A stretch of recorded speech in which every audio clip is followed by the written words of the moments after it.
Hello friends, welcome to my YouTube channel unique medical study. स्वागत है आपका हमारा चैनल यूनिक मेडिकल नॉलेज में। तो आज हम डिस्कस करने वाले हैं respiratory system. Friends, respiratory system अगर आप इस वीडियो में एंड तक बने रहते हैं तो आपको रेस्पिरेटरी सिस्टम से रिलेटेड कोई भी कंफ्यूजन प्रॉब्लम्स देखने को नहीं मिलेगा। वीडियो में नए हैं तो चैनल को सब्सक्राइब कर दीजिए, वीडियो को लाइक कर दीजिए। वीडियो अगर अच्छा लगे तो फ्रेंड्स, तो देर ना करते हुए फ्रेंड्स चलिए शुरू करते हैं। सबसे पहले हम देख लेते हैं कि हम की पॉइंट्स यानी कि इस वीडियो में हम क्या-क्या डिस्कस करने वाले हैं। सबसे पहले हम इसका देखेंगे इंट्रोडक्शन फ्रेंड्स, उसके बाद देखेंगे कि इसके इम्पोर्टेंस क्या-क्या है, उसके बाद देखेंगे कि हम रेस्पिरेटरी ट्रैक कैसे हम साँस लेते हैं, उसके बाद देखेंगे regulation of breathing sorry process of breathing, उसके बाद हम देखेंगे रेगुलेशन ऑफ ब्रीथिंग, ब्रीथिंग को हम नापते कैसे हैं और एंड में देखेंगे आपको फ्रेंड्स कि रेस्पिरेटरी डिजीज़ आपको रेस्पिरेशन से रिलेटेड कौन-कौन से डिजीज़ हो सकते हैं, हम आज के इस वीडियो में सब कुछ डिस्कस करने वाले हैं, तो वीडियो में लास्ट तक बने रहें। इस वीडियो का सबसे पहला पॉइंट है friends introduction. The respiratory system is responsible for breathing and exchange of gases. Respiratory system का जनरली नॉर्मल लैंग्वेज में ब्रीथिंग का मतलब क्या होता है फ्रेंड्स? साँस लेना और साँस छोड़ना यानी कि इनहेलेशन और एक्सहेलेशन। तो हम जनरली जो है ऑक्सीजन लेते हैं और कार्बन डाइऑक्साइड को छोड़ते हैं। तो हम ऑक्सीजन कितना लेंगे, ये तो हमारे बस में नहीं है। तो हम एक देख लेते हैं कि ऑक्सीजन, नाइट्रोजन हम कितना लेते हैं और कितना छोड़ते हैं। तो जितना हमारे एनवायरनमेंट में प्रेज़ेंट होगा फ्रेंड्स, हम उतना ही ना लेंगे। तो हमारे एनवायरनमेंट में फ्रेंड्स नाइट्रोजन प्रेज़ेंट होता है 78%, ठीक है? जो हम लेते हैं 78% यानी कि इंस्पायरेशन और एक्सपायरेशन, छोड़ देते हैं 78%, ठीक है फ्रेंड्स? जितना लिए उतना छोड़ दिए। ऑक्सीजन हमारे एनवायरनमेंट में प्रेज़ेंट होता है 21%, 21% लेते हैं, यही हेरा-फेरी होता है। इंस्पायरेशन 21% किए, एक्सपायरेशन 17% किए, यानी कि -4% का जो है गैप हुआ फ्रेंड्स। तो अब कार्बन डाइऑक्साइड कितना परसेंट होता है? वो प्रेज़ेंट होता है 0.03% और हम छोड़ते कितना है 4%। वो कैसे छोड़ते हैं?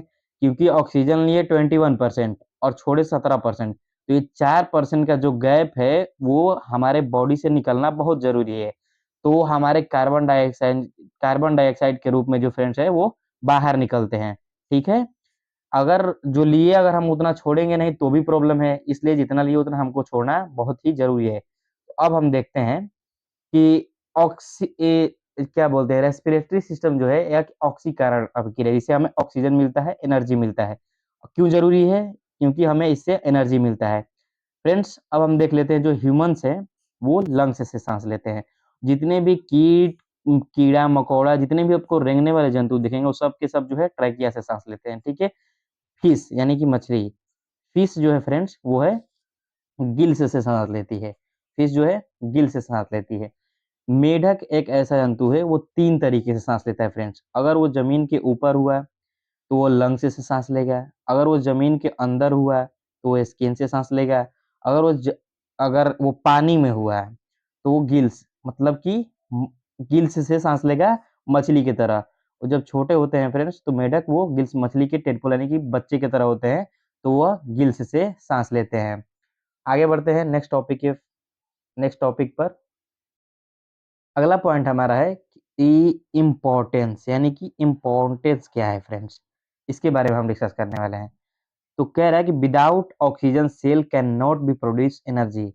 हमारे बॉडी में सेल बहुत ही इम्पोर्टेंट पार्ट है फ्रेंड्स, जो अगर सेल को एनर्जी नहीं मिलेगा, एनर्जी प्रोड्यूस नहीं करेगा, तो हम कोई भी काम नहीं कर सकते हैं। तो हमारे बॉडी का सबसे स्मॉलेस्ट यूनिट जो है, स्मॉलेस्ट यूनिट वो क्या है? सेल है। ठीक है फ्रेंड्स? सबसे स्मॉलेस्ट यूनिट जो है सेल है। तो अगर इसको ऑक्सीजन नहीं मिलेगा, तो ये एनर्जी प्रोड्यूस नहीं करेगा। इसलिए हमें साँस लेना ज़रूरी है। ठीक है? ऑक्सीजन फ्रेंड्स जो है एक कैटाबॉलिक रिएक्शन है। कैटाबॉलिक्स मीन्स बड़े चीज़ों को छोटे पार्ट में तोड़ना। यानी कि फॉर एग्ज़ाम्पल जैसे हम डाइजेशन में खाना चबा-चबा के हम खाते हैं, तो उससे वो उसका जो है पूरा पाचन जो है आपके माउथ से स्टार्ट होके एनस तक, जब तक वो बाहर ना निकल जाए तब तक उसका छोटा-छोटा टुकड़ा होता रहता है। उसी प्रकार जो है यह एक कैटाबॉलिक रिएक्शन है, यानी कि बड़े चीज़ों को छोटे चीज़ में तोड़ना है। आगे हम देखते हैं अगला पार्ट। अब हम देखते हैं फ्रेंड्स श्वसन मार्ग यानी कि रेस्पिरेटरी ट्रैक। हम साँस कहाँ से लेते हैं, कैसे लेते हैं? तो साँस लेने का प्रक्रिया फ्रेंड्स स्टार्ट होता है सबसे पहले आपके नाक से, नोज़। उसके बाद जो आता है फ्रेंड्स नेज़ल कैविटी। उसके बाद जो आता है फेरिंग्स। उसके बाद हम कहाँ आता है लैरिंग्स। उसके बाद जो है ट्रैकिया। ट्रैकिया के बाद फ्रेंड्स ब्रोंकाई। ब्रोंकाई जो है 2 पार्ट में ऐसे डिवाइड हो जाता है फ्रेंड्स। एक इधर ये ट्रैकिया हो गया, इसको हम ट्रैकिया कह रहे हैं। इसको हम ब्रोंकाई कह रहे हैं, लेफ्ट और राइट, राइट ब्रोंकाई। ये 2 पार्ट में डिवाइड हो जाता है। उसके बाद जो है ब्रोंक्यूल्स और सबसे महत्वपूर्ण चीज़ है एल्वुअली।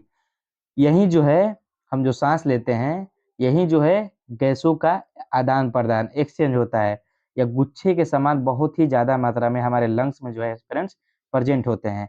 तो हम डायग्राम के थ्रू समझते हैं कि कैसे हम साँस लेते हैं, कहाँ जाता है, कहाँ एक्सचेंज ऑफ गैस होता है। तो यह फ्रेंड्स जो है रेस्पिरेटरी सिस्टम का डायग्राम है। तो आप देख सकते हैं कि सबसे पहले जो है ये आपका नोज़ है, नेज़ल कैविटी में है, फिर ओरल कैविटी, फिर फेरिंग्स, लैरिंग्स। लैरिंग्स को फ्रेंड्स हम वॉइस बॉक्स भी कहते हैं। अगर यहाँ आपको अगर कोई लैरिंग्स के पास आप दबा दें तो आपकी आवाज़ जो है जैसे आप देख सकते हैं, वो आपकी आवाज़ में डिफ़रेंस आ जाएगा। तो लैरिंग्स को जो है हम फ्रेंड्स वॉइस बॉक्स भी कहते हैं। उसके बाद फ्रेंड्स ये है आपका ट्रैकिया। ट्रैकिया के बाद देखिए ये इसको हम कहते हैं ब्रोंकाई लेफ्ट और राइट, ठीक है? ये हो गया लेफ्ट ब्रोंकाई और ये हो गया राइट ब्रोंकाई, ठीक है?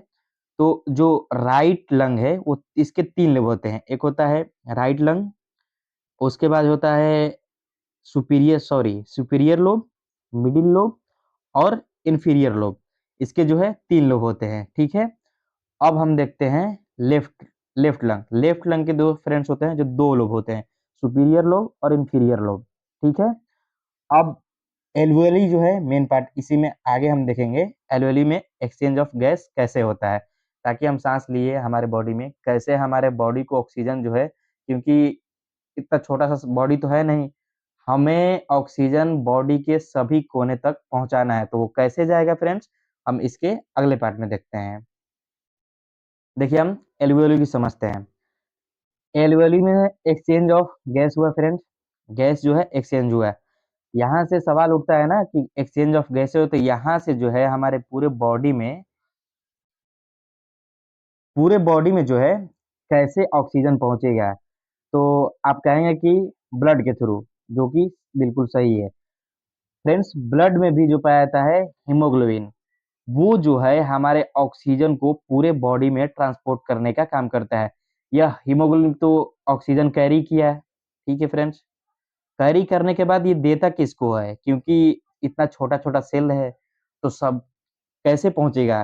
तो यह लेकर जाता है सेल, सेल में भी किसको देता है फ्रेंड्स? माइटोकॉन्ड्रिया, जिसको power house of cell, power house of energy, energy के पावर हाउस सेल को किसे कहते हैं? वो है माइटोकॉन्ड्रिया को हम कहते हैं। अब हम देखते हैं जैसे फ्रेंड्स साँस, आपका एक क्वेश्चन है, अब हम आपसे एक क्वेश्चन पूछना चाहते हैं कि साँस हम लिए तो हमारी फ्रेंड्स लंग्स की इतनी कैपेसिटी इतनी उसमें ऊर्जा इतना पावर नहीं है कि वो हम साँस लेंगे और साँस छोड़ेंगे। ये काम इसका नहीं है, ठीक है?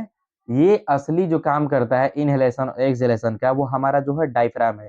जब हम साँस लेते हैं तो वो जो है सिकुड़ जाता है। जब हम साँस छोड़ते हैं वो प्रेशर से फूलता है। ये जो है क्या बोलते हैं हार्ड मसल्स का जो है फ्रेंड्स बना होता है। तो इसमें आप कभी भी कन्फ्यूज़ मत होइएगा। लंग्स से हम लोग साँस नहीं लेते हैं, लंग्स के पास इतना पावर नहीं होता है जो आपके साँस ले सके और छोड़ सके लंग्स के पास। तो आगे आगे देखते हैं अगला पार्ट। प्रोसेस ऑफ ब्रीथिंग में सेम लाइक आप ऐसे सकते हैं यही प्रोसेस है साँस लेने का कैसे लेते हैं, जो कि हम वीडियो में आपको पहले जो है बता चुके हैं। ये है आपका प्रोसेस ऑफ ब्रीथिंग।